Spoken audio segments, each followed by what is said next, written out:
Que a paz do único e eterno Deus seja sobre a sua vida. Estamos na série As Trombetas do Apocalipse.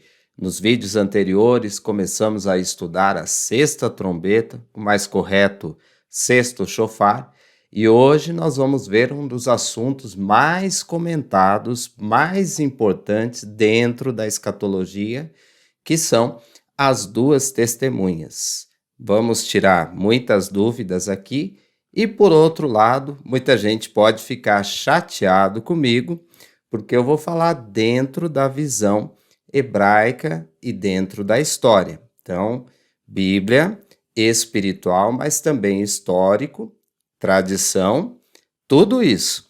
Então vamos lá para o estudo, porque o vídeo acho que vai ficar longo hoje.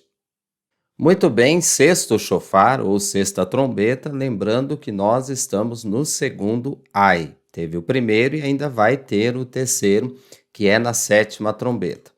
Então diz assim: foi-me dado um caniço semelhante a uma vara, e também me foi dito: dispõe-te e mede o santuário de Deus, o seu altar, e os que naquele adoram, mas deixa da parte o átrio exterior do santuário, e não o meças, porque foi ele dado aos gentios. Estes por 42 meses calcarão aos pés a cidade santa. Vamos lá, o apóstolo João recebeu um instrumento para fazer uma medida sobre o santuário. Quando a gente pensa nessa palavra, a gente já lembra do templo. E tem a parte que diz o átrio exterior que foi dado aos gentios. Então, o que é o gentil na Bíblia? Há, sim, muitas explicações, porque depende do texto e do contexto, mas nesse caso aqui, o não-judeu, aquele que não tem a etnia, não tem o sangue, e pela Bíblia, assim, não seria morador em Israel, não seria morador em Jerusalém. Por que eles são citados e diz que eles vão calcar os pés na cidade santa por 42 meses? Lembrando, 42 meses é 3 anos e meio. A gente tem que colocar isso na mente para ficar mais fácil o entendimento. 3 anos e meio. Então, assim, o átrio exterior foi dado para eles. O que isso significa?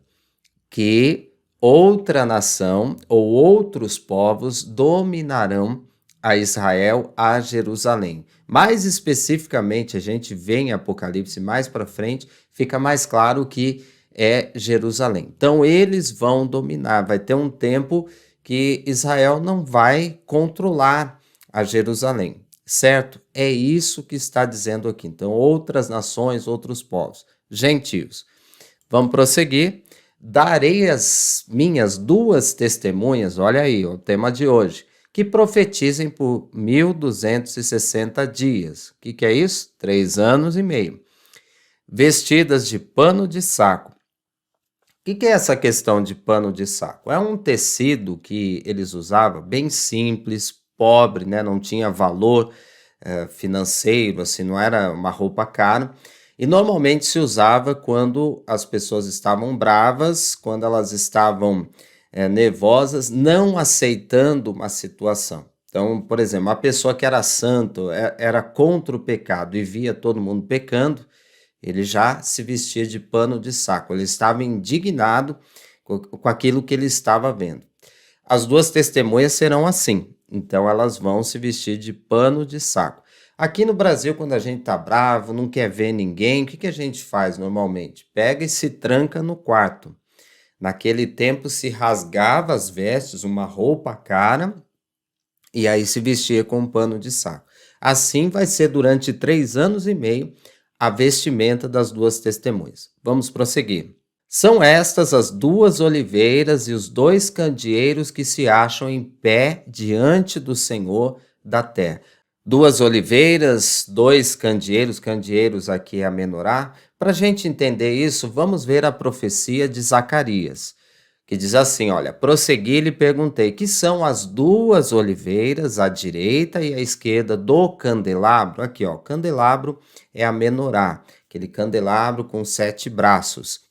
Tornando a falar, lhe perguntei, que são aqueles 2 raminhos de oliveira que estão junto aos 2 tubos de ouro, que vertem de si o azeite dourado? Então, assim, você tem que ler o capítulo todo, né, o capítulo 4, para entender assim a visão que Zacarias teve, mas vamos ao foco aqui, ó. Ele me respondeu: Não sabes que é isto? Eu disse: Não, meu senhor. Então ele disse: São os dois ungidos que assistem junto ao Senhor de toda a terra. Então, quando que foi escrito aqui, né? Foi antes da vinda do Senhor. Outra coisa, em qual idioma? Hebraico. E no hebraico, dois ungidos está falando de duas pessoas, certo? Dois seres humanos, dois homens que receberam a unção de Deus, o poder, a gordura, como é no hebraico. E assim, aqui está dizendo que eles são ungidos. Em Apocalipse diz que eles são as duas testemunhas. Outra informação, naquele tempo eles estavam junto com o Senhor, ao lado dele. Onde o Senhor, aqui, Yeshua, Jesus, estava naquele momento? No céu. Ele não havia ainda se manifestado em carne, como ser humano. Pois é, então ele estava lá no céu e esses dois estavam ao lado dele. Bom, aqui a gente tem uma informação importante. Eu disse na abertura do vídeo que muita gente pode ficar chateado comigo, se desinscrever no canal. Algumas lives as pessoas ficavam me questionando ou tentando forçar eu entender isso, que é a questão das duas casas. Então, para muita gente, e tem canal grande que fala isso, inclusive, que as duas testemunhas não são duas pessoas, são dois povos, as duas casas de Israel, e que seria assim: Judá representaria todos os judeus, e Efraim representaria todas as nações.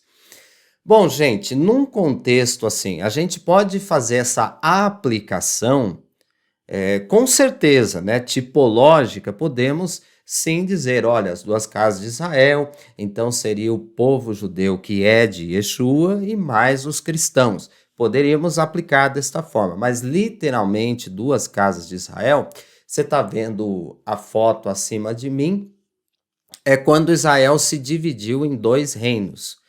A divisão, você tem que ler logo que Salomão ele morre, então teve um homem lá, o Jeroboão, que ele fez, né, um motim e por fim foi dividido. O Roboão, que era o filho do Salomão, ele não teve estrutura e acabou dividindo tudo. Então, assim, Judá é o reino do sul. Você está vendo aí na cor verde. Judá, a princípio, era ele e a tribo de Benjamim, que já não existia praticamente, né? Eles tinham sido quase que exterminados. Com o tempo, Judá também engoliu a tribo de Simeão. Então tá aí a foto. Todas as outras, a gente fala as 10 tribos, elas se uniram e formaram o Reino do Norte, tá aí em amarelo. Essas são as duas casas de Israel. O texto aqui de Ezequiel, falando das duas casas, Deus está dizendo que ele vai trazer de volta e fazer com que ele se torne uma coisa só. Você tem que ler Ezequiel 37, começa com a visão do vale de ossos secos e depois parte para essa explicação aí. Farei deles uma só nação na terra, nos montes de Israel. Essa profecia ela se cumpriu em parte, porque com a vinda do Messias aconteceu isso. Hoje Israel é uma coisa só, mas a gente sabe que o Messias ainda não está reinando sobre eles. Então vai acontecer no futuro, vai se cumprir completamente esta revelação. Mas vamos voltar lá para as duas testemunhas, a gente vai ver ainda mais para frente o porquê que as duas casas não se encaixam, e sim são duas pessoas, são dois homens de verdade. A gente vai ver já já. Se alguém pretende causar-lhes dano, sai fogo da sua boca e devora os inimigos. Sim, se alguém pretender causar-lhes dano, certamente deve morrer. Você já viu algum profeta na Bíblia que foi assim também? Tentaram prender ele, saiu fogo e queimou aqueles soldados? Então, assim, tem umas coisas interessantes. Olha só, elas têm, né, as duas testemunhas, os dois ungidos, tem autoridade para fechar o céu para que não chova durante os dias em que profetizarem. Isso lembra um profeta que durante 3 anos também ele teve essa mesma autoridade, ele disse que não ia chover e realmente não choveu. Interessante, mas vamos lá. Tem autoridade também sobre as águas para convertê-las em sangue, bem como para ferir a terra com toda sorte de flagelos, tantas vezes quanto quiserem. Bom, houve um outro profeta também que orou assim e as águas se tornaram em sangue. E houve outros flagelos, né? 10 sinais, na verdade, no tempo dele. Então, assim, isso aqui parece não ser uma coisa nova. Ela é baseada no que já existiu. Prosseguindo, quando tiverem então concluído o testemunho que devem dar, quanto tempo mesmo? 3 anos e meio. O que vai acontecer? A besta que surge do abismo.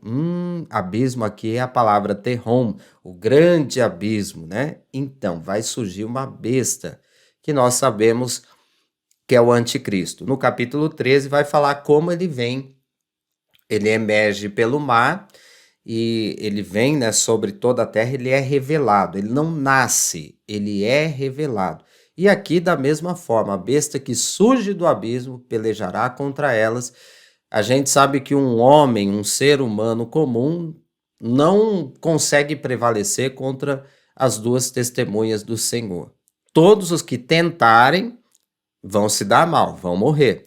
Só que agora a besta que surge do abismo, portanto, o anticristo, esse vai conseguir, olha só, pelejará contra elas, as duas testemunhas, e as vencerá e matará, e o seu cadáver ficará estirado na praça da grande cidade que espiritualmente se chama Sodoma e Egito. Espiritualmente é o nome dessa cidade, mas olha a informação onde também o seu Senhor foi crucificado. O seu Senhor, quem foi crucificado mesmo? Jesus e Yeshua. Foi no Egito? Foi em Sodoma? Não. Então aqui esse nome Sodoma e Egito espiritualmente quer dizer pecado, quer dizer também qual é o povo que estará dominando, qual é a religião. E aqui no canal tem muitos vídeos, tem uma playlist chamada Anticristo, ali você vai entender bem melhor. Ou então participe de nossas lives do Papo Reto, que normalmente fazemos aos sábados, às 22h30, 10h30 da noite. Mas vamos continuar. Então, aonde que Jesus foi crucificado? Jerusalém. Essa é a cidade. Então, está dizendo que os corpos das duas testemunhas estarão estirados em Jerusalém, numa praça. Vamos lá. Então, muitos dentre os povos, tribos, línguas e nações contemplam os cadáveres das duas testemunhas por 3 dias e meio e não permitem que esses cadáveres sejam sepultados. Então, uma das coisas das duas testemunhas é que eles são poderosos, eles são de Deus, mas eles são derrotados pelo anticristo e o corpo deles fica estirado nessa praça por 3 dias e meio. Tem uma religião, é a mesma que eu estou citando aqui, que no passado principalmente, mas voltou agora com os terroristas. Eles têm essa tradição de quando vence os inimigos, eles não enterram, não tacam fogo durante 3 dias. Eles deixam lá o corpo, né? As aves vão comendo as carnes, mas fica lá. Normalmente eles arrancam a cabeça. Pois é, então é muito assim, encaixa perfeitamente com essa religião. Mas vamos continuar. Então, olha, tem uma foto, eu coloquei aí, a possível praça em Jerusalém. Essa foto eu tirei em 2009, já era a segunda vez que eu fui à Terra Santa, a Cidade Santa, como nós vimos no texto.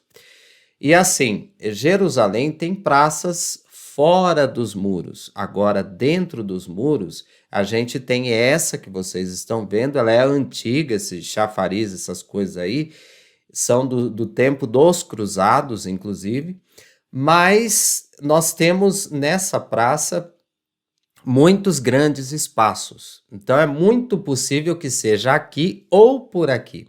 Debaixo, inclusive, muita gente não sabe disso, mas debaixo desse chafariz aí ficava o primeiro hospital de Jerusalém. Até o momento que eu estou gravando esse vídeo, ele ainda não é aberto ao público, né, aos turistas, mas futuramente creio que será possível visitar. Então, esse é o possível local. É exatamente aí? Não sabemos, mas possivelmente sim, ou próximo aí que tem um espaço enorme também. Bom, vamos continuar. Os que habitam sobre a terra se alegram por causa deles, realizarão festas e enviarão presentes uns aos outros, porquanto esses dois profetas atormentaram os que moram sobre a terra. Bom, quando veio a televisão, ficou mais fácil para a gente entender como que o mundo ia ver tudo isso, ou muitas nações, tribos, povos. Aí ficou mais fácil. Só que agora, com a internet, nem se fala, né? Tudo está ao nosso alcance, as notícias são muito rápidas.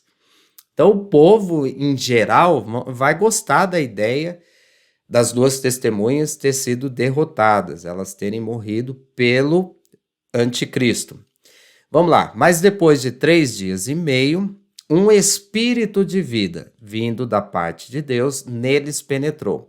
E eles se ergueram sobre os pés, e aqueles que os viram, sobreveio grande medo. E as duas testemunhas ouviram grande voz vinda do céu, dizendo-lhes: Subi para aqui, e subiram ao céu numa nuvem, e os seus inimigos as contemplaram.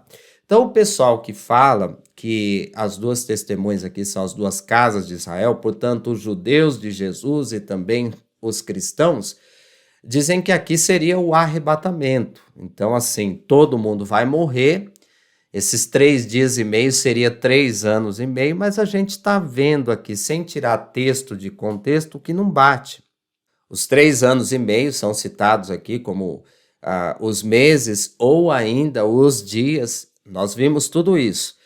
E quando fala de 3 dias e meio, é exatamente 3 dias e meio. Então, assim, eles ressuscitam, aí o povo fala, não, mas aqui é o arrebatamento. A gente sabe que o arrebatamento, ele é acompanhado antes da ressurreição dos mortos. Então, Paulo diz, quem morreu em Cristo vai ressuscitar primeiro.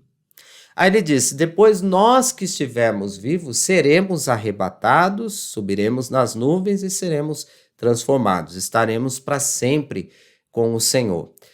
Na ideia, se aqui fossem as duas casas, os dois povos, os cristãos e os judeus, não ia sobrar ninguém para ser arrebatado. Todo mundo teria morrido, e aí eles ressuscitam, sim, mas aí os que estiverem vivos, parece que não vai ter ninguém nesse período. Então, gente, não é as duas casas de Israel, tá? Você não fique chateado comigo, porque a gente tem que analisar de forma correta como está escrito e com o pensamento hebraico do qual foi escrito. Bom, uma coisa boa aqui que ninguém pode negar é que sim, acontece um milagre ao terceiro dia, 3 dias e meio. Eles ressuscitam exatamente como foi com Jesus, o nosso Senhor, e aí eles são arrebatados até o céu. Uma semelhança grande com o Messias. Lá no Antigo Testamento, por Zacarias, eles estavam ao lado do Senhor. Agora aqui, eles fazem exatamente como aconteceu com o Senhor. Eles morrem, ressuscitam ao terceiro dia e são elevados ao céu. Naquela hora houve grande terremoto e ruiu a 10ª parte da cidade, e morreram nesse terremoto 7.000 pessoas, ao passo que as outras ficaram sobremodos aterrorizadas e deram glória ao Deus do céu. Então esse terremoto foi uma coisa assim, além do que a gente imagina. O terremoto normalmente ele pode ser brusco, mas ele é rápido. Aqui parece que vai demorar, porque o povo vai dar glória a Deus. O povo, nesse momento de tanto medo, vai acabar se humilhando. Pois é, 7.000 pessoas morrem, e aí passou o segundo ai, eis que, sem demora, vem o terceiro ai. Então, de um ai para o outro tem um tempinho. Sem demora, a gente não sabe quanto tempo, porque Jesus também falou há 2.000 anos atrás, eis que venho sem demora. Então tem muitas águas ainda para rolar. Mas o interessante aqui é que o terremoto mata 7.000 pessoas, o povo fica com medo e dá glória a Deus, né? Esse ai realmente doeu bastante. Bom, eu acho que todo mundo quer saber, então, quem são os candidatos às duas testemunhas. Sim, desde os tempos antigos, três nomes são citados: Enoque, Moisés e Elias. Então vamos começar por Enoque. Ele poderia ser porque ele não morreu, ele foi trasladado, e em Hebreus 11 diz que foi pela fé. Ele, em Gênesis, andou com Deus, mas olha o que diz Hebreus 11: pela fé, Enoque foi trasladado para não ver a morte.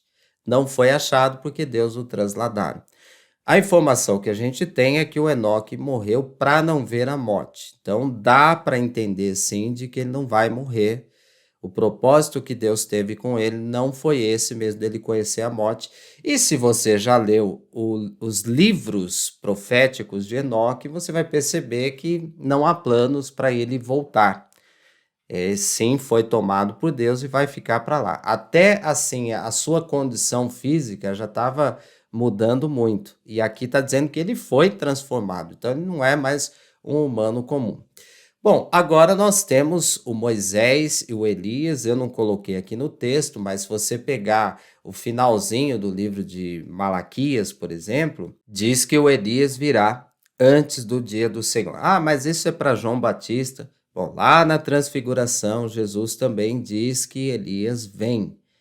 O João Batista foi tipificado nele. Um e o outro são uma tipificação, uma tipologia. Mas Jesus garantiu que Elias vem. Agora a questão do Moisés. Muita gente, sim, pelos milagres, pelos sinais, a água se transformar em sangue, o pessoal acredita que Moisés seria um forte candidato, mas tem um porém que muita gente coloca. Não, não pode ser Moisés porque ele morreu. E está escrito na Bíblia que ao homem está ordenado morrer uma só vez. Depois disso vem o juízo.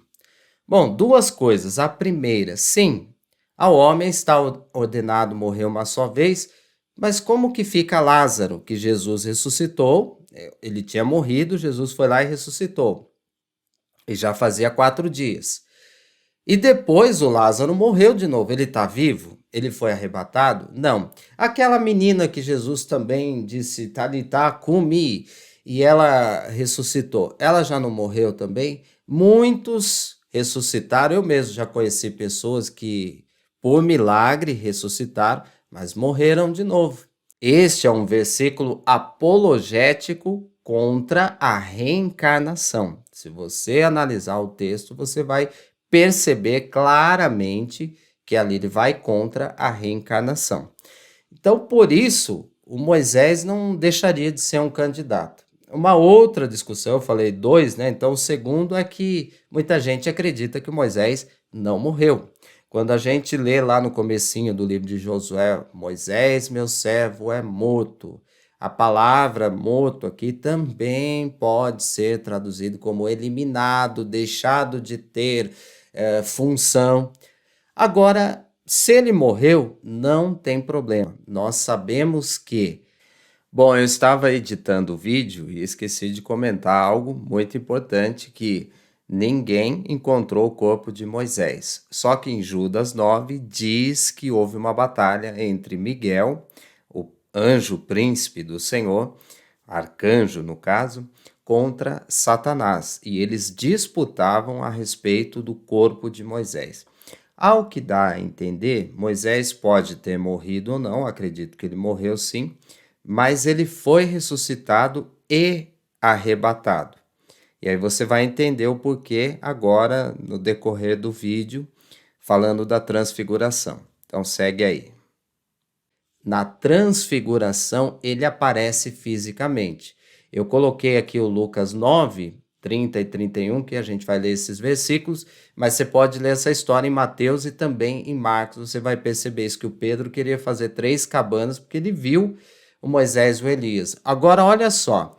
Eis que 2 varões, homens aqui, falavam com ele. Ele quem? Yeshua, Jesus. E quem eram esses varões? Moisés e Elias, os quais apareceram em glória e falavam da sua partida, que ele estava para cumprir em Jerusalém. Então nós sabemos que o nosso Senhor foi morto e ali no Monte da Transfiguração, enquanto ele brilhava para os discípulos, aparece Moisés e Elias. E começaram a conversar com Jesus a respeito da partida dele para Jerusalém, como que ele tinha que morrer. Por que isso? Bom, ao meu entender, e aqui eu acredito que vai ser o entender de todos ou da maioria, sim, porque é uma coisa já antiga. Ou seja, na época de Zacarias, o Senhor estava lá e havia 2 ungidos com ele. Então, para mim, Marcos, eu não tenho dúvida, sabe? Antigamente eu pensava também, Moisés não pode, porque ele morreu.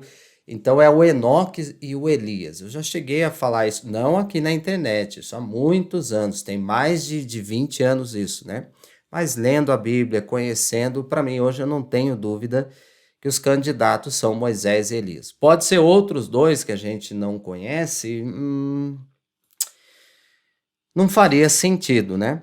Mas enfim, e seres celestiais que viriam para cá e morreriam por 3 dias e meio também não faz sentido. Bom, para mim está muito claro que é os 2 e isso são anos e anos de estudo da palavra de Deus. Mas independente, as 2 testemunhas são 2 ungidos, eles vão pregar num período em que, pelo menos em Jerusalém, ela será pisada por gentios, ou seja, o povo judeu, o povo de Israel, em sua maioria não estarão lá, não estarão dominando, e a gente entende isso melhor no capítulo 12 de Apocalipse. Será um tempo difícil, mas o Senhor envia ali as suas testemunhas, porque haverá sim conversões, haverá grandes sinais. E vale lembrar que as 7 trombetas elas vêm por causa da oração do povo santo, do povo de Deus. Bom, é isso. Você já assistiu a esse filme aqui, Eternidade? Fala sobre as 2 testemunhas também, o arrebatamento, a vinda do Senhor, a Nova Jerusalém, tudo em forma de filme. Assista, eu vou deixar o link aqui ou aqui no final desse vídeo que você está assistindo. E no demais, eu sou uma voz que clama num deserto chamado YouTube. Você pode me ajudar a pregar a palavra do Senhor, que é muito difícil nessa plataforma, se inscrevendo no canal, deixando o seu like e um comentário nesse vídeo. Isso me ajuda demais. Vamos evangelizar o mundo com a palavra de Deus. No próximo vídeo, 3º ai, 7ª trombeta. Aí tem, hein? É isso, Deus te abençoe e fique na paz.